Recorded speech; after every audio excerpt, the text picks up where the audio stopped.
What's up, kings and queens? Here we're back again with another episode of conversation and sample flipping.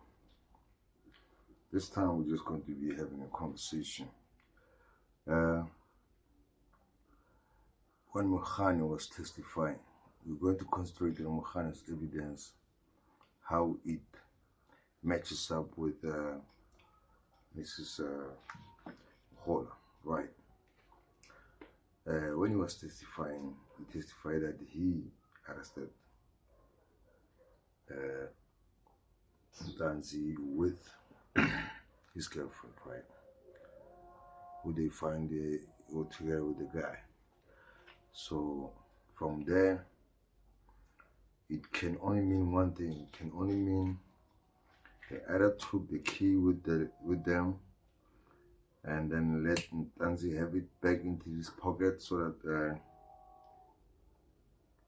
when they come back for the second time, Mogane claimed the key came from Ntanzi's pocket. The key came, believe it or not, after all those days in prison. This guy was able to retain the key to his house. Now, another possibility is he either left the key with the girlfriend. So, if they left the key with the girlfriend, now that would not support the story of Mogola when they came the second time to come and search his place for, as they say, his ID, and that's when they accidentally fell upon the ammunition in a plastic. Now, how? This begs a question that you can answer. You can ask this question: that how does elite policemen from the National Cold Case Unit miss a pocket miss a key inside the pocket of a criminal? This criminal is supposed to be very dangerous because every time they go out with him, they require heavily armed guards from the JMP or EMPD. Now, this also begs the questions of how does the top cops leave a guy so dangerous with keys so long inside his pocket, to the fact that they are able to come back later and find the key still in his pocket. So how thorough are these people? Like, and then how did they meet the criteria of being the top investigators in cold cases? Because it's like they're missing even the clumsiest things, the keys inside your pocket. These are some of the initial things that are collected from your initial arrest and registered, recorded. Now, there's another thing that came up. Mogola also, when she was testifying about this guy's address, right? He was claiming that the 1818 address that was known, that was used in the first case. He claims that this case, no,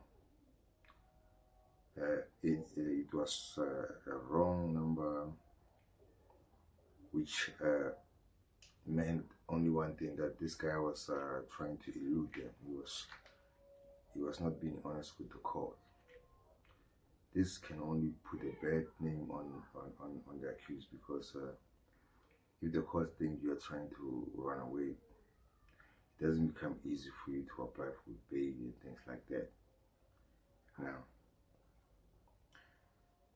if she claims he gave them the wrong address, right?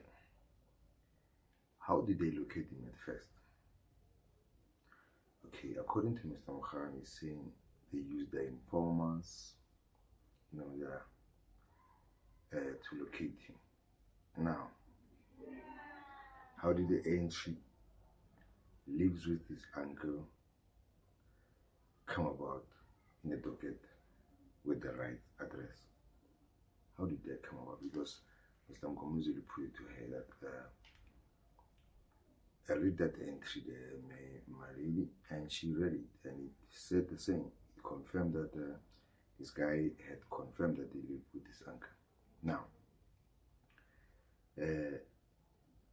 she came back later after it being put to her that she's using Mogane's hearsay evidence when she says he went there and checked and found out that this guy was forwarding wrong addresses.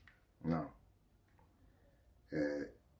it seems like these two cops, Mogane and Mogola, are very unreliable people, because if Mogane can use an explanation like when it fits him in court, that he claims that they used informants, right, to locate him, since they already had suspicions on him. So after using, it was convenient for them to use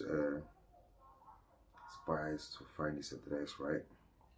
And they initially didn't even know it. So after having an address, the right address on the docket, the second time now, what happens is, ignore the first docket, look at the number that is on the second docket, which is wrong. They use that as him being dishonest. So how dishonest are these